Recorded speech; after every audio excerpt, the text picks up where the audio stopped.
tomar parte activa en una reunión con ustedes, cosa que todas estas reuniones me resultan muy agradables.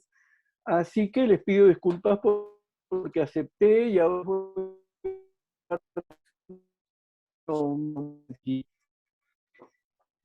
también le agradezco al viejo amigo Salvador Pintos, que tengo la alegría de ver lo que está por ahí, conectado, que a principios de febrero me hizo llegar un artículo sobre vacunas muy interesante, muy bien escrito, un artículo didáctico porque está dirigido a personas que no necesariamente tienen formación matemática, y eso me entusiasmó y me estimuló para tratar de ver un modelito de lo parecido en esquema, aunque mucho más simple, al que presenté, creo que fue el 3 de julio o algo así el año pasado, que era un modelo que había terminado de elaborar, comenzado en el marco del grupo de trabajo del SINAE. Para entonces el grupo de trabajo ya había sido desmantelado por decisión de la Presidencia de la República, pero yo lo terminé y después de ahí en adelante acaté la voluntad del presidente y no volví a trabajar más en cuestiones que tengan que ver con esto, hasta que esa me estimuló. De verdad que es una de las charlas.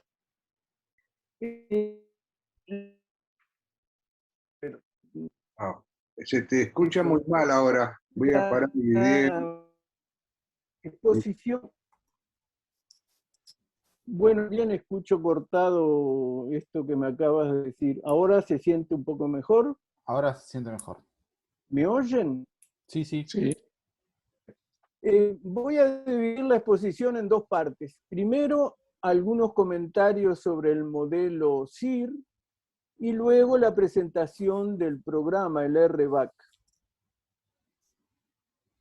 El modelo es un modelo de transiciones aleatorias. Tenemos una población de tamaño constante que se divide en tres clases, S, I y R, de personas respectivamente susceptibles de ser infectadas e infecciosas, y retiradas, no infecciosas, que pueden ser recuperadas o fallecidas. Y las cantidades, el día I las llamo con las mismas letras y con el subíndice I. No consigo. Ahora.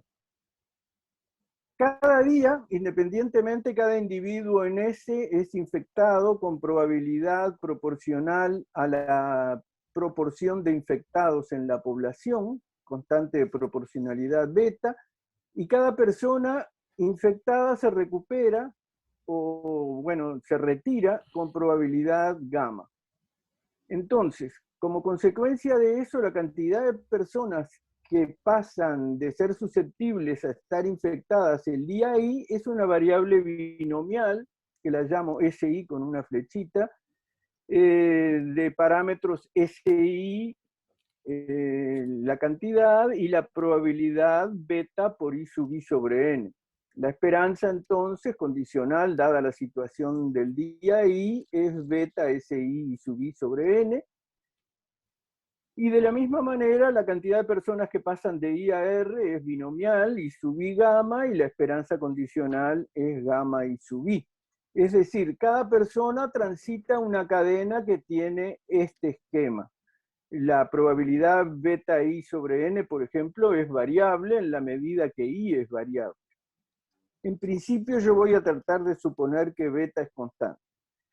Y el hecho de plantear un modelo que acumula cambios en cada día, distingue los cambios en cada día, es razonable porque la información que se dispone está organizada día a día. Es decir, no es fácil tener una información minuto a minuto, digamos.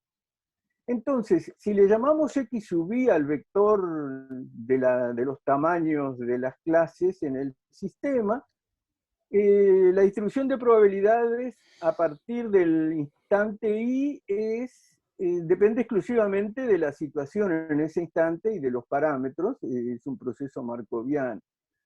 Y si reemplazamos los incrementos, digamos, de un día para otro por sus esperanzas, nos queda un modelo determinístico, que le puse con minúsculas. El valor x en i más 1 es esta matriz por el valor en i.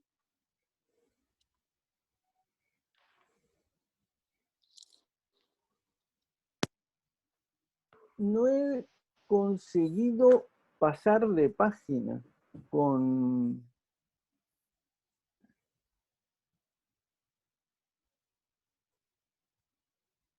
No, Ahí estás no me dibujando en hace la página. caso al... Lo que pasa es que no estás en pantalla completa todavía, me parece. ¿No estoy en pantalla completa? Ah,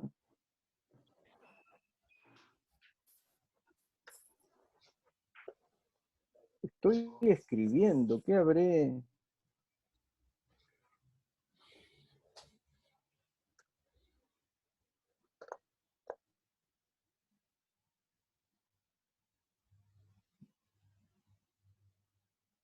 No, aparentemente. ¿Con la flecha del teclado no te funciona?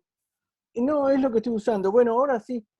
En la figura, a ver, bien. En la figura que aparece aquí, comparo la trayectoria determinística, que no es la esperanza de la trayectoria aleatoria, con varias trayectorias aleatorias para un caso particular, y he calculado la esperanza, el promedio para simular la esperanza, para aproximar la esperanza de 10.000 trayectorias aleatorias. Y en esta figura que se ve amplificada aquí, están las trayectorias aleatorias, el promedio de 10.000, estas son 19 nada más, el promedio de 10.000 en verde y en trazo más grueso marrón la trayectoria determinística. Y esto muestra que es razonable interpretar la trayectoria determinística como algo muy parecido a la esperanza correspondiente al modelo. Uno puede hacer una versión continua determinista pasando al límite con intervalos de tiempo delta en vez de diarios, y cuando delta se tiene un modelo de ecuaciones diferenciales, que es el modelo de Kermack y McKendrick que usa todo el mundo, del año 1927. Aquí está la carátula del artículo y acá está la ecuación, el sistema de ecuaciones diferenciales de Kendall y McKendrick.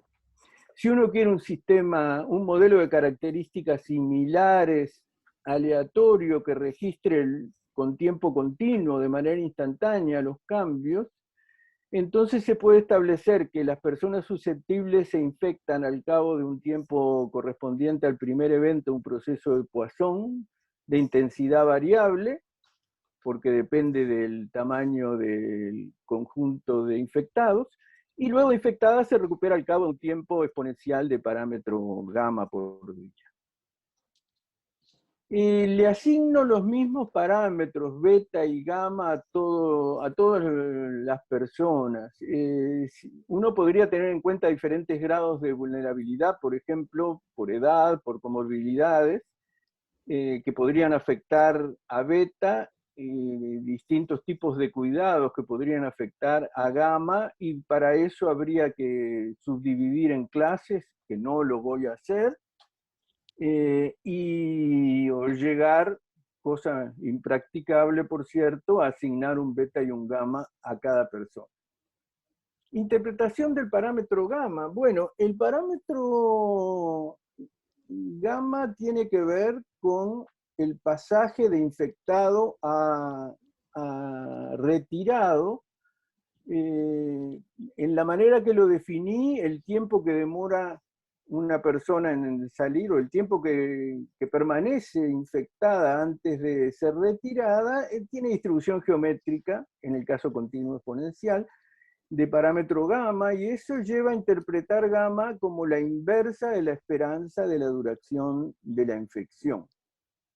Claro, la distribución esa no parece ser una buena aproximación a la distribución real. Entonces, si uno quisiera una descripción más cercana, lo podría hacer agregando estados de infección que dura un día, que dura 2, que dura 3, etcétera, que dura H, etcétera, y vinculando las probabilidades de que el tiempo de infección valga H, que le llamo P sub H, con las probabilidades de transición de esta parte más complicada, de esta cadena con más estados, por las fórmulas que están abajo, se puede tener un modelo más realista de las transiciones a retirado. Uno podría separar los retirados recuperados, que le sigo llamando R, de los retirados fallecidos, que le llamo D, y entonces de manera análoga se pueden establecer las relaciones con probabilidades de transición que están vinculadas a las probabilidades de fallecimiento al cabo de H días o de recuperación al cabo de H días por las fórmulas que estén escritas abajo también. Y el otro parámetro, el parámetro beta, ¿cómo se interpreta el parámetro beta? Bueno, la interpretación más inmediata y simple es que es claro que la probabilidad de que una persona susceptible se contagie el día I es una función creciente de la proporción de infectados, que son el conjunto que actúa sobre los susceptibles contagiándolos. Entonces, si es una función creciente, la aproximación más simple es poner que sea lineal, y entonces ponemos un parámetro beta multiplicando a la proporción. Otra interpretación más detallada implica, puede salir de pensar que la probabilidad de contagio es pensar que cada persona está en contacto con K sub I personas, cada persona susceptible, con K sub I personas infectadas, cada una de las cuales la contagia con cierta probabilidad pi. Perdón, con K sub I personas, cada una la contagia con probabilidad pi si está infectada, y no la contagia si no lo está, por supuesto. Y suponemos que todo eso ocurre con independencia. Entonces, si las personas cuales se contacta un susceptible están elegidas aleatoriamente, la probabilidad de que una determinada esté infectada es la proporción de infecciosos en la población. Y la probabilidad de que el contacto resulte en infecciones, entonces, eso mismo por pi.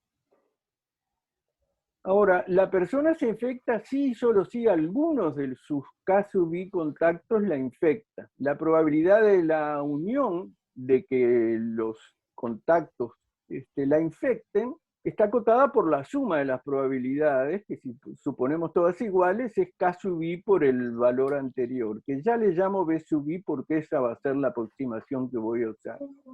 La intersección de dos contactos infecciosos tiene probabilidad igual a la probabilidad de que uno sea infeccioso por la condicional de que el otro lo sea, dado que el primero lo fue.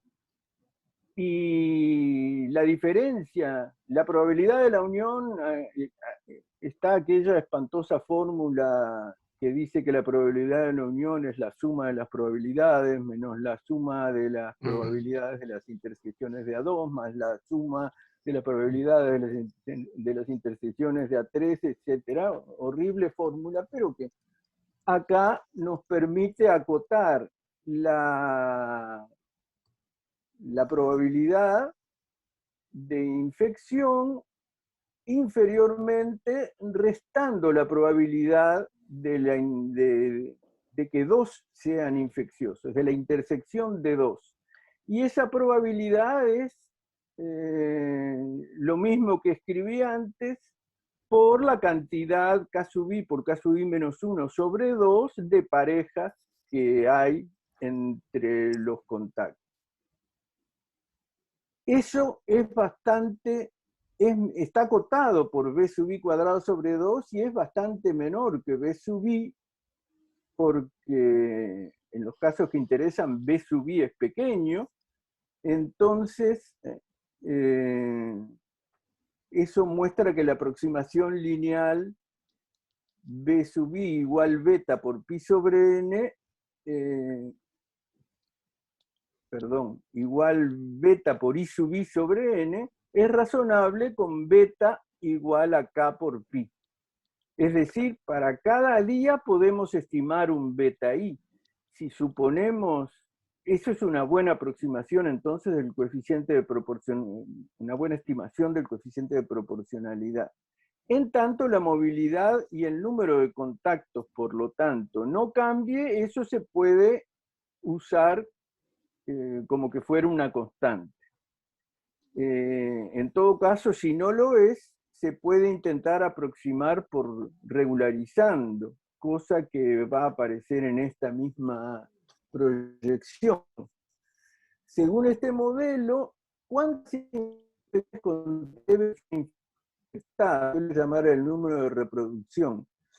Bueno, a cada una de las I sub I personas que están infectadas, el día I le podemos atribuir la misma cantidad de infecciones producidas ese día como estimación.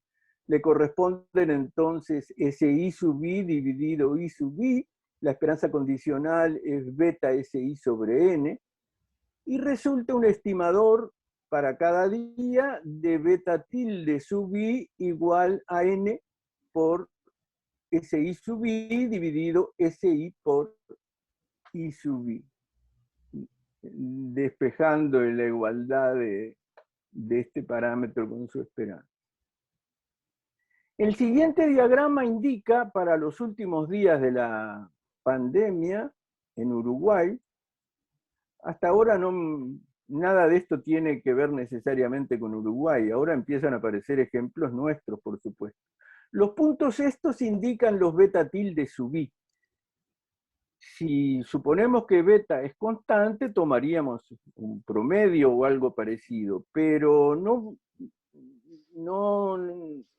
en estos últimos días seguramente beta no ha sido constante.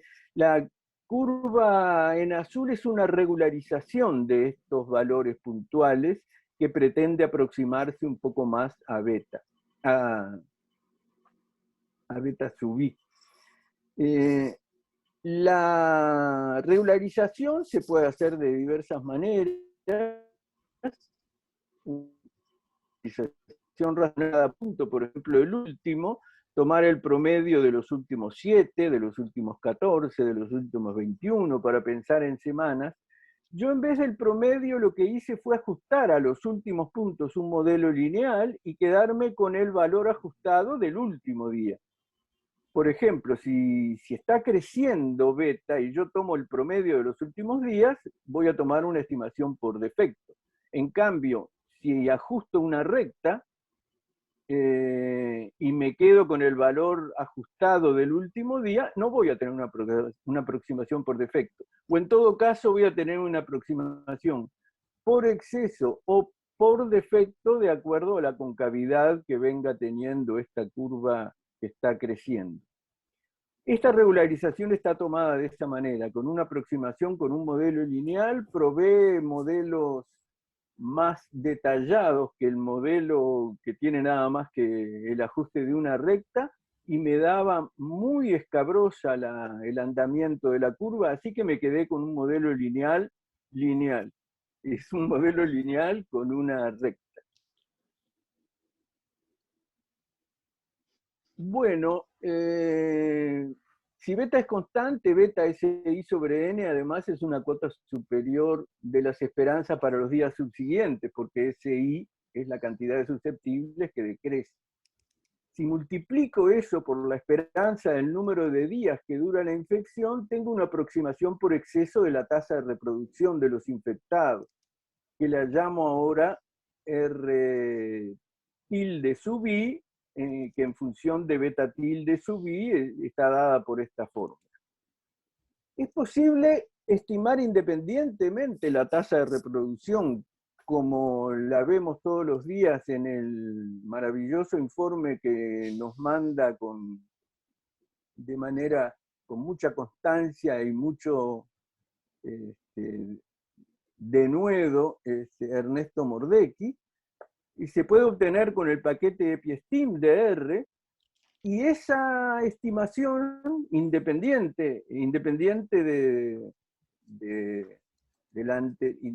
en el sentido que es un procedimiento completamente diferente del anterior, la llamo R-techo y me permite encontrar a la inversa de la fórmula anterior una estimación para beta. En esta figura comparo las estimaciones en marrón por EpiStim, son dos porque están hechas con distinta distribución para las probabilidades de infección de los días anteriores. No voy a entrar en detalle sobre el EpiStim.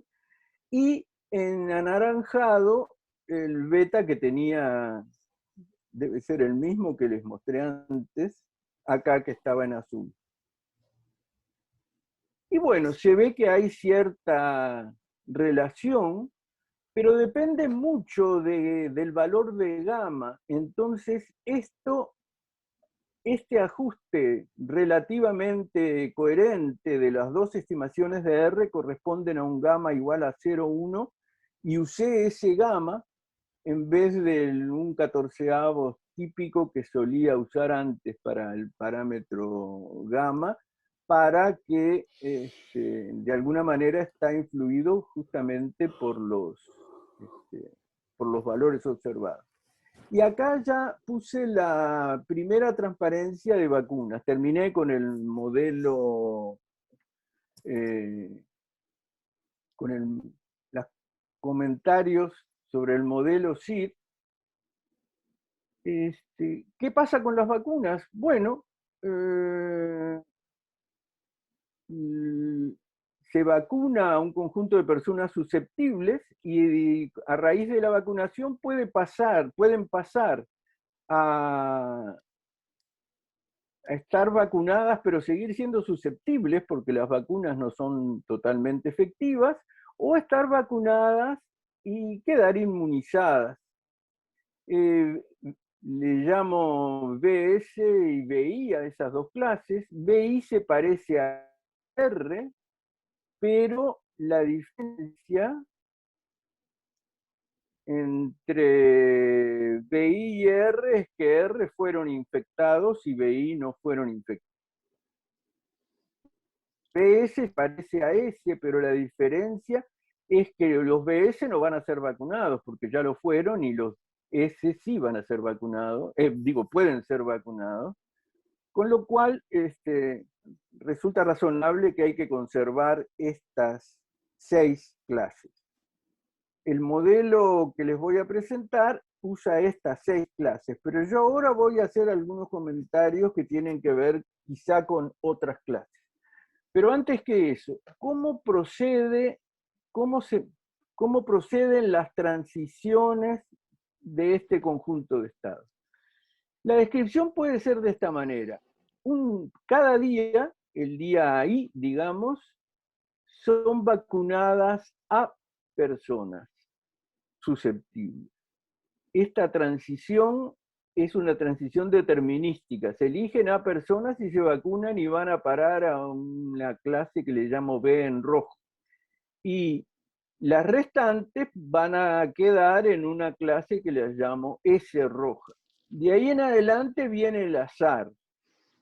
Las personas vacunadas puede ser que queden susceptibles o que con una tasa epsilon, que es la tasa de efectividad, queden inmunizadas.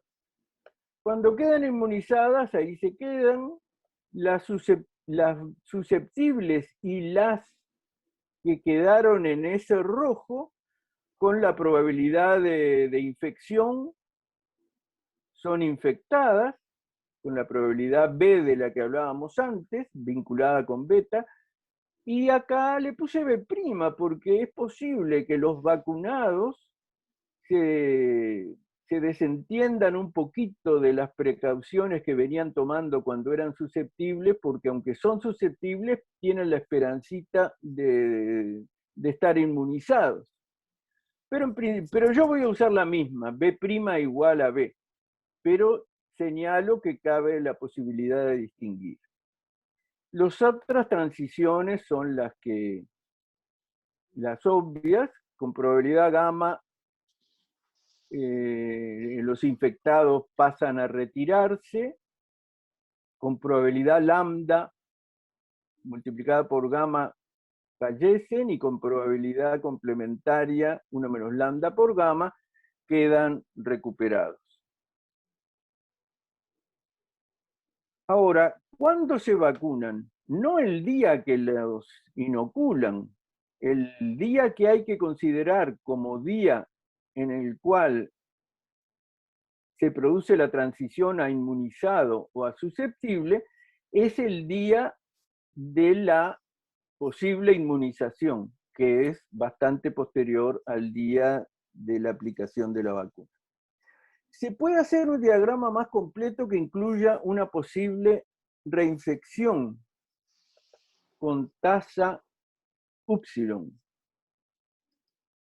Es decir, los recuperados con probabilidad upsilon pueden volver a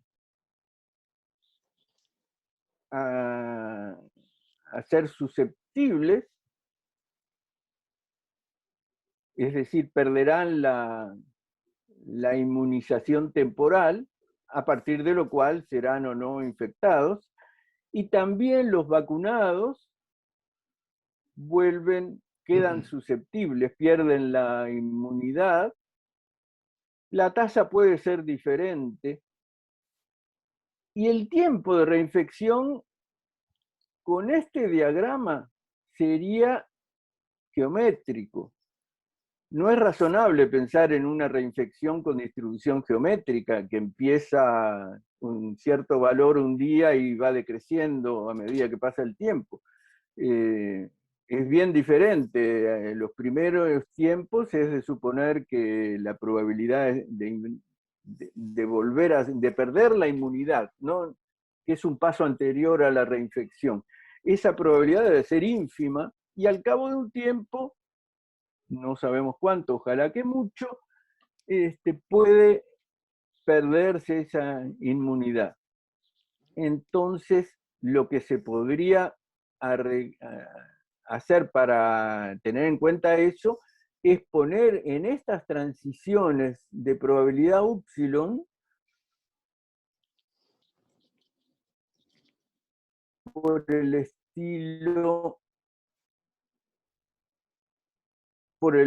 de este, o mejor dicho, por el estilo de este que vimos, para tener en cuenta el hecho de que la distribución de los tiempos de retiro no es de esperar que sea geométrica.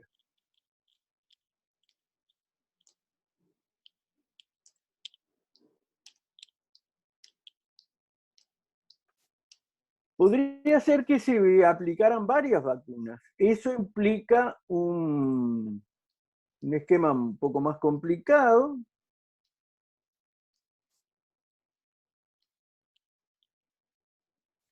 ¿Qué pasó acá?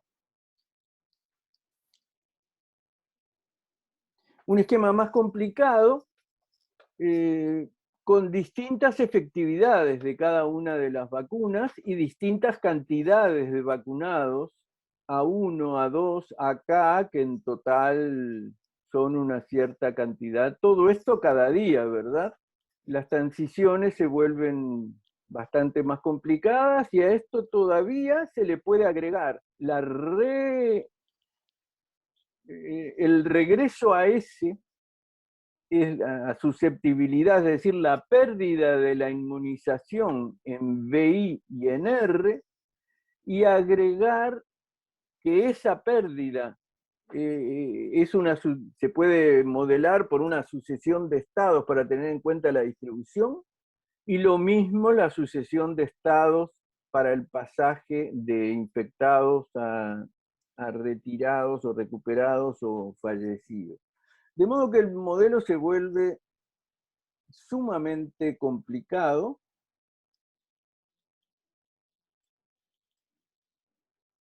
Y para la estimación de los parámetros, podemos tener en cuenta que con el modelo planteado, cada día se repiten las transiciones a partir de cada uno de los estados, y la probabilidad de transición se puede estimar por máxima verosimilitud, que es la frecuencia relativa de que se produzca transición o que efectiva o que se quede en el mismo estado. Las estimaciones diarias se pueden combinar para obtener estimaciones globales, y la combinación es la regularización, el mismo tipo de regularización que hicimos para beta. En el modelo interactivo que presenté el 3 de julio, fue del año pasado, al que hice referencia al principio, se habían agregado estados ocultos, se había subdividido el conjunto de personas infectadas según que fueran desconocidas, digamos, o que el tratamiento fuera ambulatorio, de internación, de CTI. Y la estimación de máxima verosimilitud a la que me referí en la proyección anterior se propuso en ese modelo para las transiciones visibles, y las transiciones ocultas se estimaron por procedimientos ad hoc. En este caso se puede hacer lo mismo, se pueden agregar los equivalentes a todas esas subdivisiones con un modelo que ya estaba bastante complicado y va a quedar muchísimo más complicado.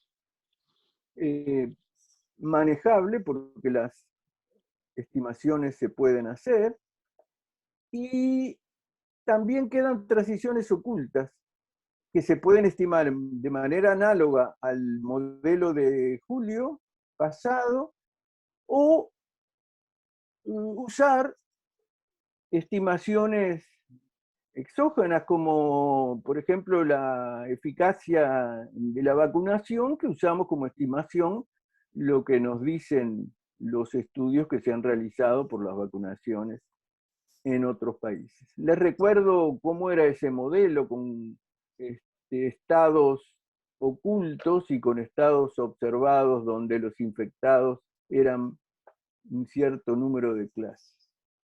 Bueno, todo eso se puede agregar también entonces al modelo anterior. Y ahora, sí, la segunda parte,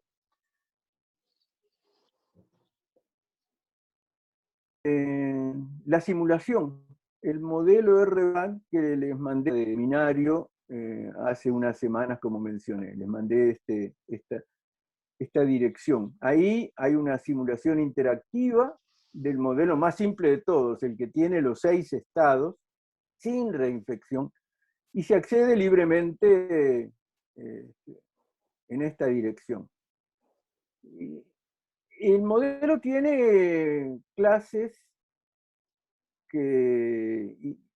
cuyos tamaños han sido establecidos por defecto, y el día que les mandé esta información tenían los datos del 25 de febrero de este año, pero después de eso, antes de hoy, para poderlo mencionar acá en este seminario, actualicé los valores iniciales, así que ya no se dispone en internet de los datos iniciales del 25 de febrero. Si les interesa, no importa, porque todos esos datos los puede cambiar el usuario. La vacunación se parametriza por la cantidad de personas a vacunar en proporción de la población y el lapso durante el que se produce la vacunación, que se supone que se hace a un ritmo constante. Este es el diagrama de la vez pasada. Y bueno,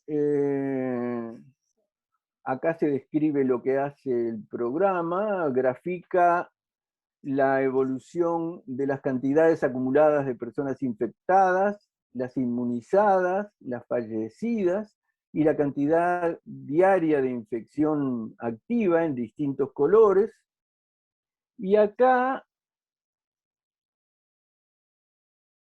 están los diagramas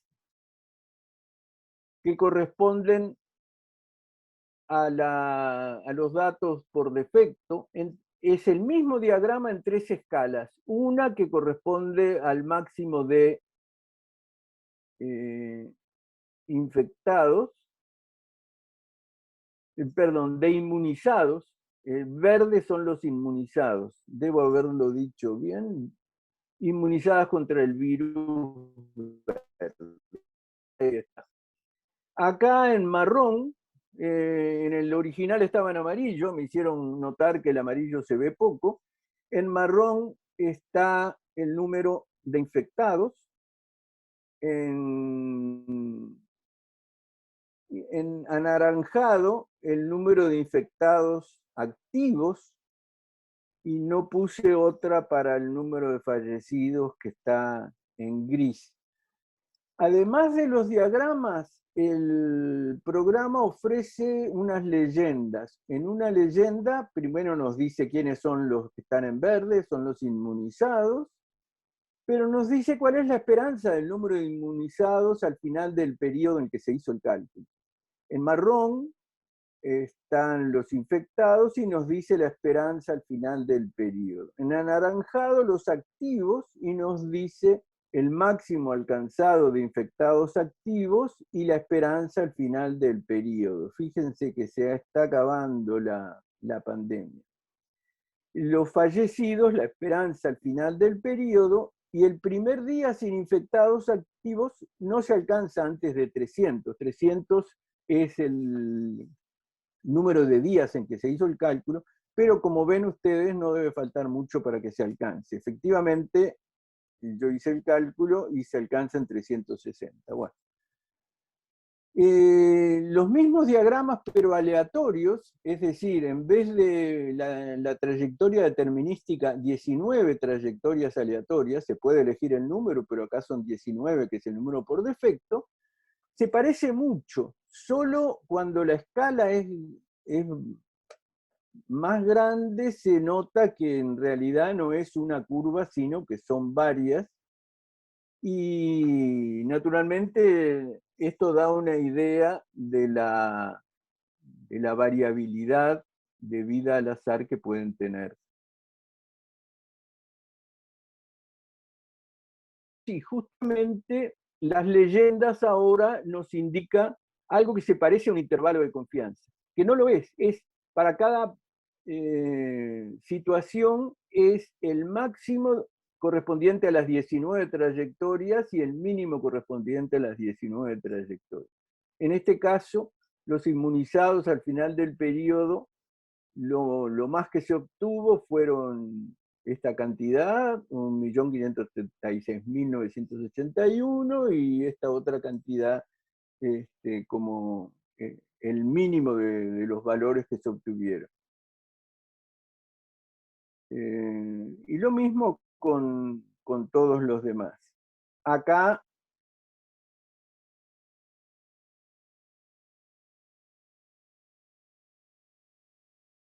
aquí al final el intervalo es de 258 a algo que no está en el periodo, es decir, la trayectoria más alta no terminó, pasó de 300, que es el fin del intervalo, pero yo lo calculé haciendo una trayectoria más larga y me dio 349. Bueno, con el diario del lunes, aclaro, con el informe de Ernesto Mordecki, diario del lunes pasado, del lunes 22 de marzo, resultaba razonable actualizar e incluso hacer algunos cambios en los controles del modelo. Por ejemplo, la longitud en días del periodo de cálculo, que era 300 por defecto, sigue siendo 300 por defecto. Yo pensé que un periodo de cálculo más largo era un mensaje pesimista, en un momento en el cual todavía cabía cierto optimismo. Estoy hablando de fines de febrero. Después, el 1 de marzo, nos desilusionamos al pensar que las medidas fueron, como siempre, demasiado tibias. La longitud estaba puesta en un slider, como se llaman estos controles en inglés, un control de deslizamiento, y ese control impone un máximo. En este caso el máximo era 365. Resultó que podía ser interesante tener trayectorias correspondientes a más tiempo, y ya lo vimos en los datos numéricos que mencioné antes, así que lo cambié por poner el número. Este número que uno pone puede ser el que uno quiera. Bueno, los valores iniciales son los del día 22 de marzo, y para el máximo de la escala, en vez de tener un slider que lo tiene, se puede elegir una fracción del total de la escala y esa fracción se fija con el slider, pero se pueden elegir el máximo de los infectados activos, el máximo, bueno, ahora lo vamos a ver. Acá no lo puedo ver porque esto, ahí está, esto no está, esto es una fotografía, no es el programa mismo en funcionamiento. ¿Qué más cambió? Debe haber cambiado alguna cosa más, pero no. Bueno, el día de comienzo de la vacunación puse 32. En realidad no es correcto porque si pongo los datos iniciales, me olvidé de corregirlo, lo siento. Si pongo los datos iniciales del día 22 de marzo, el comienzo de la vacunación no es 32 días después. Yo lo estimé en 15 días después, creo que yo puse el día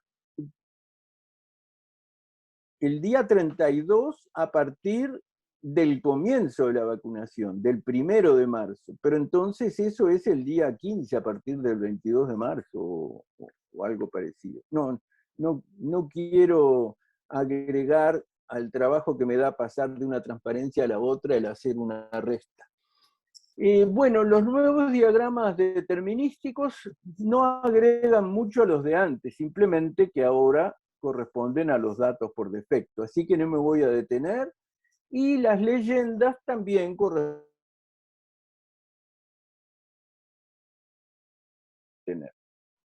Me falta muy poco, me voy a terminar en tiempo, pero de todas maneras creo que no viene a detenerme en este tipo de situaciones que son muy parecidas a las anteriores, salvo que hay un cambio que me olvidé de mencionarlo. El máximo nos dice qué día se alcanza. ¿Qué día se alcanza el máximo? Además de decirnos cuánto es el valor del máximo, es interesante. Vamos a ver dentro de un momento por qué podría serlo. Yo ahora lo que les quiero mostrar, bueno, el programa está disponible para el que lo quiera usar. Si alguien lo quiere usar y le pone los datos iniciales que estima que son los que corresponden, a lo mejor puede sacar alguna idea cualitativa de cómo funciona la pandemia a partir del día en que pone los datos iniciales. Yo puse arbitrariamente algunos datos y las conclusiones que puedo obtener de mis datos tienen la correspondiente arbitrariedad. En estas figuras que vienen, lo que podemos ver son las trayectorias correspondientes a estas 4 proporciones, 40, 50, 60 y 70% de población a vacunar, y estas eficacias, 50, 65, 80 y 95% de las vacunas. Y en cada gráfica, cada una de esas gráficas se puede hacer con el programa, con el RBAC. Lo que no hace el RBAC son todas las gráficas juntas que les voy a mostrar en la proyección siguiente. Los 4 colores en que están las curvas corresponden a 4 valores de la tasa de reproducción inicial. 1,2 corresponde a suponer que las medidas recientemente adoptadas compensan la tendencia creciente del parámetro y queda algo como lo que tenemos, y valores que sugieren el tipo de situación que puede darse si se nota el incremento de los contagios debidos a las nuevas variantes, pero prudentemente aumentados, es decir, no me fui a valores extremos como 2, 2,5, puse 1,3, 1,4 y 1,5. El oscurecimiento progresivo corresponde al aumento del parámetro. Entonces aquí están las correspondientes curvas. Cada uno de estos diagramas sale del RBAC. Acá han sido juntados. En columnas tenemos la efectividad. 50%, 65%, 80% y 95%.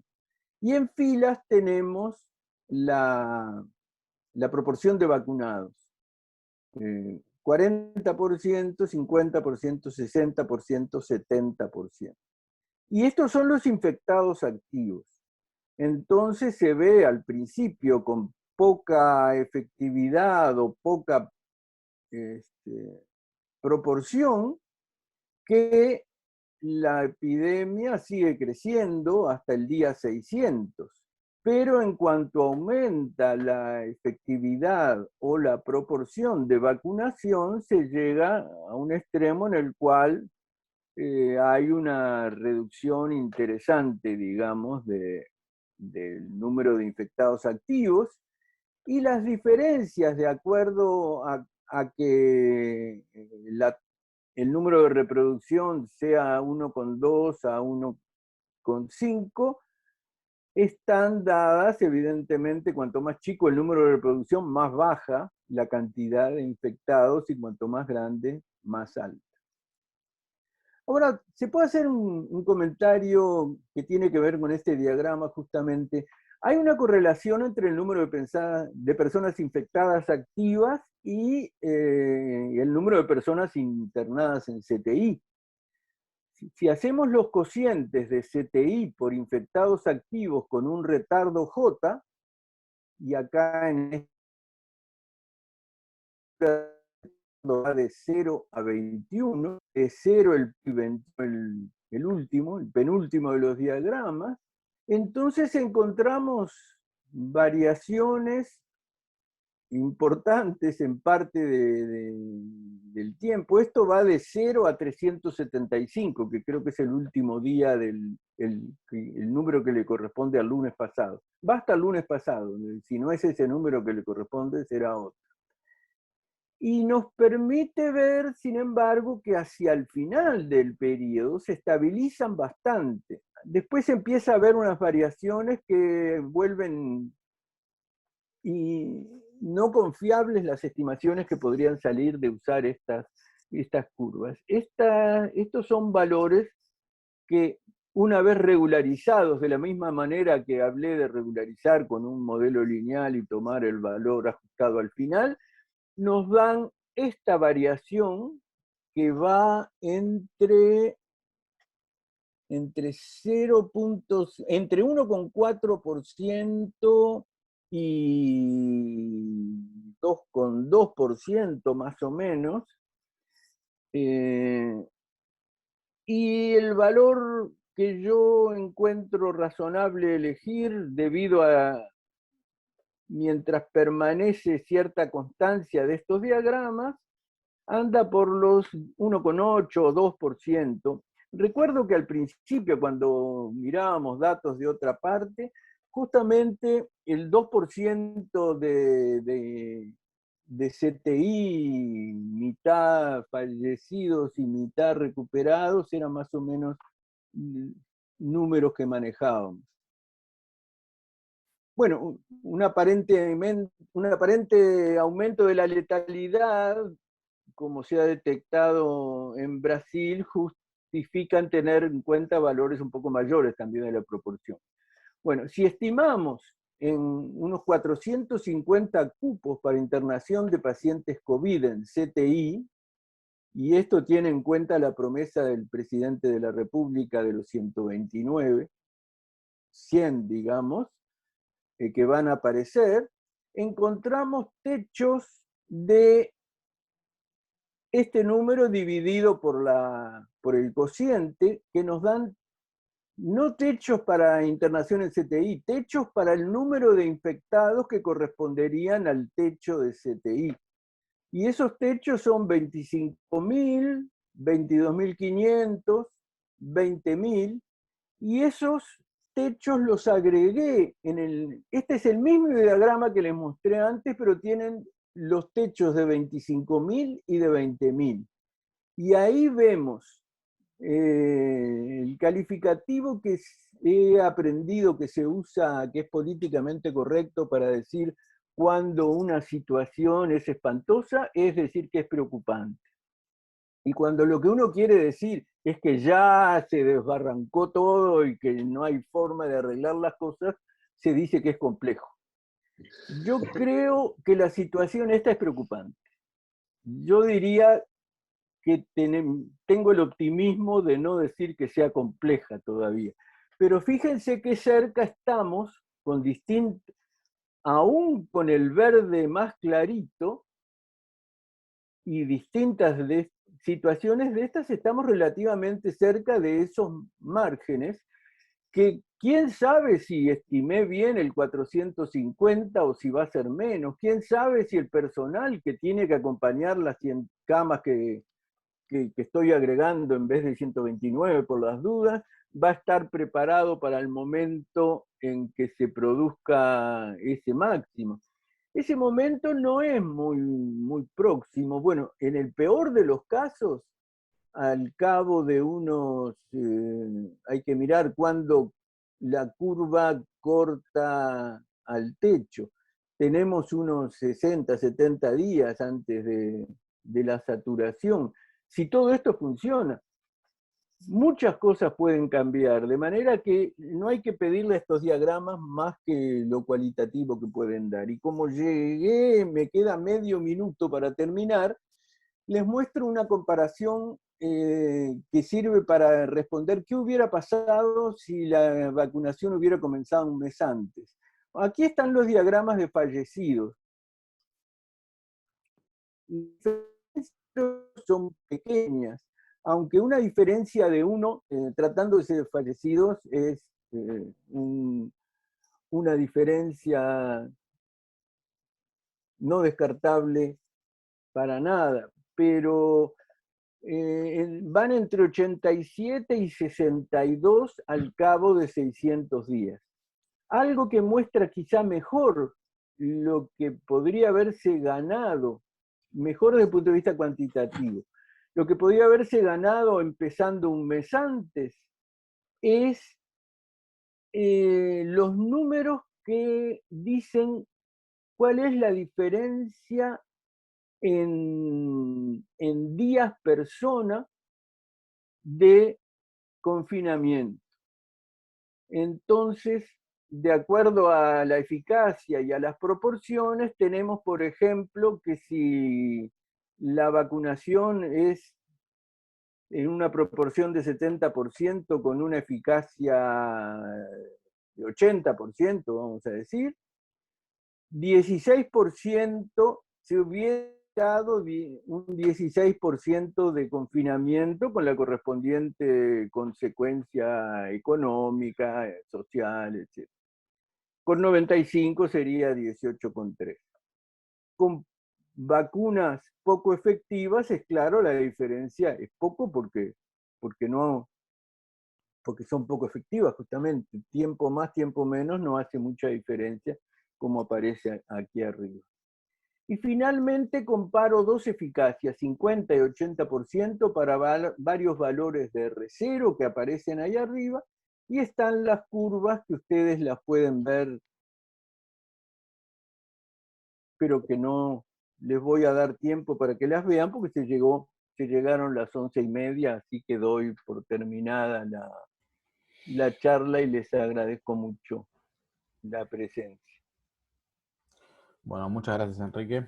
Aplaudimos los que puedan. Hay que sacar el micrófono, Matías. Hay que sacar el micrófono.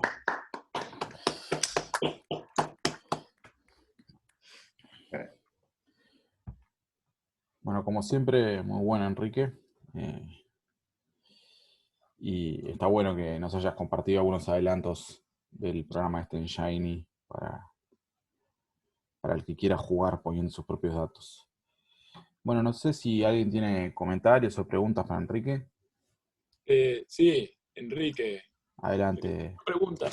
En el modelo SIR, ¿no? Nos mostraste una estimación de lo que sería el R efectivo, ¿no? La tasa esta de ¿cómo es? De recuperación, ¿no? Que es de día a día, ¿no? En términos de los beta y los gamma. Eché en falta eso para el modelo con vacunación, ¿no? No, porque sería interesante ver cómo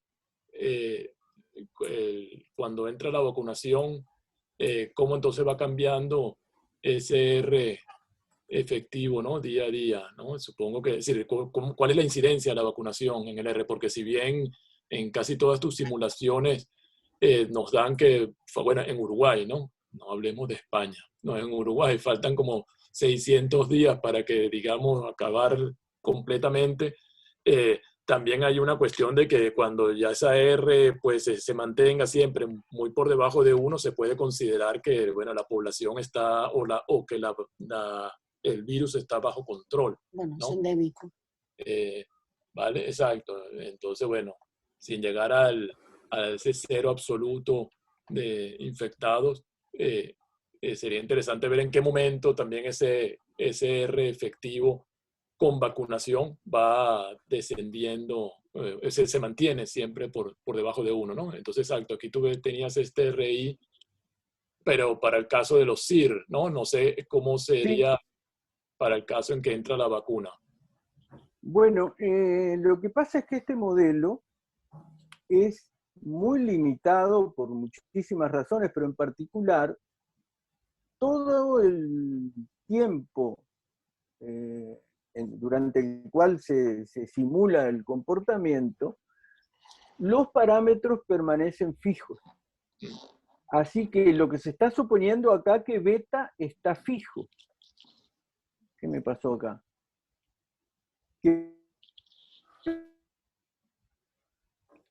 el R, ese beta que pusimos al principio, por la cantidad de susceptibles dividido n por gamma. Es decir, el R varía con la proporción de susceptibles. Eso no es cierto porque beta también varía, pero si aceptáramos que beta queda fijo, entonces al disminuir los susceptibles, cambia el R. Por ejemplo, cuando R inicialmente, cuando empieza una pandemia, R se estima en 3, por ejemplo, entonces, para que se divida por 3, la cantidad inicial de susceptibles tiene que pasar a la tercera parte. Es decir, tienen que haber quedado inmunes los 2/3. Y por eso, yo creo, porque no encuentro otra explicación, existe ese número mágico de 70% de inmunización o de vacunación, como se suele decir, para llegar a la inmunidad de rebaño. ¿Qué quiere decir eso? Quiere decir que si consigo dejar inmune a los 2/3 de la población, y un poquito más mejor, 70%, en vez de 66,67%, entonces consigo equilibrar el número de infectados nuevos con el número de retirados nuevos y disminuye la cantidad de infectados, con lo cual disminuye toda la pandemia. Pero este modelo tiene esa limitación, no cambia beta. Hasta ahí creo que puedo intentar responder, Argimiro. Ok. Vale, sí, entra en el S y pues claro, se va descontando de ahí los vacunados. Claro, ok. Perfecto, ok. Sí. Vale. Bueno, otras preguntas o comentarios. Nico. Dale, Ernesto. Gracias. No, primero saludar a Enrique, agradecerle su trabajo y su contribución. Me parece que más allá de formalidad o no formalidad, es siempre sustantiva y se adelantó con un tema que es súper importante y que nos tiene súper atentos, digamos. El tema es bueno, digamos, esperamos ver un pico debido a la vacunación, digamos, cuándo se va a dar, esa es una de las grandes preguntas. El CTI es un dato que está tiene mucha intervención humana, yo creo, para el tratamiento estadístico, y del punto de vista estadístico me parece que los fallecidos son un medidor más preciso, menos ruidoso y tiene menos intervención, digamos. Igual el drama quiero decir, la saturación de CTI es capaz que el problema más grave, pero el tratamiento matemático es muy difícil, digamos. Precisamente porque hay mucha intervención, digamos, y además los criterios de saturación no son del todo claros. No, quería hacer un comentario técnico. El gamma que usa Enrique 01, y eso corresponde a 10 días de infectividad, pero en realidad si la persona hace cuarentena, ese gamma es como el gamma biológico, digamos, pero hay un gamma epidemiológico, si la persona hace cuarentena contagia menos y se autorremueve antes de estar curada. Entonces, capaz que habría que probar con un gamma, yo creo que 0,2 son 5 días hasta que te das cuenta, y está claro que ahí hay un promedio del comportamiento social y de que hay gente que contagia y no se da cuenta. Está. No, y nada más, digamos. Muchas gracias. No, perdón, iba a decir una cosa más. La tasa de vacunación que pone Enrique es 0,6 y la cuenta actual de los vacunados da 0,5. Quiere decir que es un poquito más pesimista para Uruguay. Digo, los 400.000 y pico vacunados desde el 1 de marzo era 0,5% diario. Hay otro tema ahí que es el tema de las 2 dosis, ¿no? Que creo que Enrique no lo... En realidad habría que considerar a la persona vacunada en la segunda dosis. Sí, o sea, Está contemplado. Creo que está contemplado porque dice que es como no sé cuántos días después de la primera dosis. Gracias. Hay un delay. Yo supuse que recibió la primera dosis el 1 de marzo, quedó inmune el 1 de abril. Está bien. Es un poco más, creo, pero...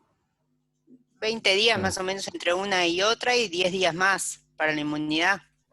Es 28, yo creo. A ver, yo tengo la segunda fecha, me parece que es 28 días entre primera y segunda dosis. Por eso. Y la inmunidad te lleva 10 días más. Pero está bien, digamos. También. Bueno, en realidad lo que escuché fue que emparejaron Sinovac y Pfizer, diferencia entre dosis, a pesar de que había una diferencia técnica, por problemas logísticos. Sí, la investigación operativa. La investigación operativa. No, bueno, no hablemos de la logística. Bueno, adelante. No, yo quería decir un comentario con esto que dijo Ernesto del número de fallecidos. En realidad el número de fallecidos no es independiente de la saturación y del tratamiento en CTI. Justamente, si desborda el CTI y en una situación crítica, la letalidad aumenta, ¿no? Y bueno, y es donde se pueden tomar decisiones ahí, en esa etapa previa. A mí me parece muy interesante justamente lo que muestra el modelo de Enrique para tomar una decisión fundamental, que es cuándo deberían estar operativas esas camas que en teoría se van a ingresar al sistema. Eso me parece un resultado de suma importancia, ¿no? Y es donde, bueno, donde se puede tener alguna libertad de acción y alguna capacidad de gestión, justamente en aumentar esa capacidad. Primero evaluar si la capacidad es suficiente, y después tener idea de eso, de cuándo deberían estar operativas esas camas, no me parece nada menor. Y justamente me parece que es uno de los resultados más que podrían aportar más en la gestión. Y a mí me deja, no, iba a decir, a mí me deja contento ese comentario de Lercy, pero yo no confiaría en resultados cuantitativos de un modelo que tiene los parámetros constantes y que además es una situación tan variable con una variación tan grande de los resultados con pequeñas variaciones de los parámetros, ¿no? Lo miraría más bien, trataría de tomar interpretaciones basadas en el andamiento cualitativo, y sí, en la medida que se pueden ajustar bien los parámetros, una idea de cuántos días de margen hay puede dar, pero creo que no hay que confiarse. Si el margen es 100, entonces tratar de arreglarlo con 50. Perdón, Enrique, y me surge una duda. Entiendo que el parámetro beta al principio lo estimas a partir de los datos con máxima verosimilitud, ¿no? Pero no podrías recalcularlo, ¿sabes? Cada cierto tiempo entonces para irlo actualizando y no mantenerlo constante, o no sé si tiene sentido esto. Sí, puedo, pero no lo incluí en el RBAC, en el programa. Y creo que daría un considerable trabajo incluir eso en el programa, pero claro, yo tengo el mismo programa que está puesto interactivo en internet, y ese lo puedo cambiar como quiera, y si tuviera que hacer eso, podría ir recalculando, ¿cómo se dice? Día a día, ir recalculando y adaptando para adaptar las proyecciones futuras. Pero bueno, eso es trabajo para los que están trabajando en este tipo de cosas. A mí, así que yo esto no lo estoy calculando.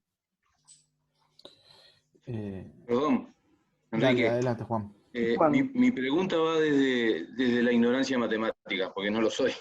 Justamente con respecto al parámetro beta de la fórmula del R0, ¿no? De la tasa de reproducción. ¿Es posible, en lo que recién el compañero decía, o cómo sería tu sugerencia para que ese beta deje de ser constante y sea un poquito más dinámico, incorporando a veces la dinámica de la propia enfermedad? Porque el reporte de Ernesto uno ve cómo ese R va variando, ¿no? Digo, ¿no? ¿Cuál sería tu sugerencia en ese sentido?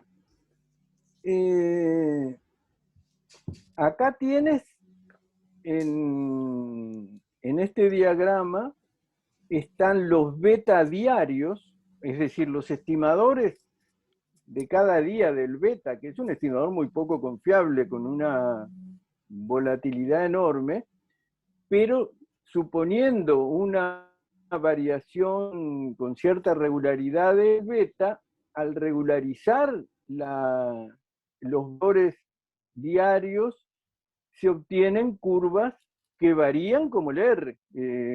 así como el R pero ¿qué hace Ernesto? Calcula cada día el R con los datos que hay hasta ese día. Yo el 22 de marzo, con los datos que hay el 22 de marzo, calculé un beta. Y en realidad lo que hice con ese beta lo que hice en realidad fue calcular un R, y el R y el beta están vinculados uno con el otro. Así que el día inicial tengo el beta o tengo el R que pongo en el programa, en el RBAC. Si cada día voy actualizando con los datos que hay, bueno, empiezo de nuevo, aplico un RBAC cada día. Cada día actualizo los datos iniciales y miro qué es lo que viene pasando. Sí, por supuesto. Si yo quisiera usar esto para hacer alguna previsión de precauciones a tomar, no miraría el programa con los datos del lunes pasado. A esta altura ya tenemos mucha más información y cargaría los datos de hoy. Bueno, los datos de ayer, que son los que tengo. Y así sucesivamente. Sí, creo que es lo que tú dices. Si se puede hacer, sí. La respuesta es sí, se puede hacer. Pero cada vez hay que cargar los datos. Ernesto va por su segunda ronda. Gracias. Sí, perdón, o no sé, si alguien quiere preguntar, mejor que pregunte. No, preguntad. Si alguien quiere preguntar, levanta la mano o escribe No. en el chat y le doy la palabra. Enrique, no, una pregunta, tú que estuviste pensando en esto, que en realidad es más para el tercer tiempo, porque no me parece que haya que grabarlo, pero Bueno, vos tenés una si estimación. querés dejo de grabar. Bueno, no sé, sí.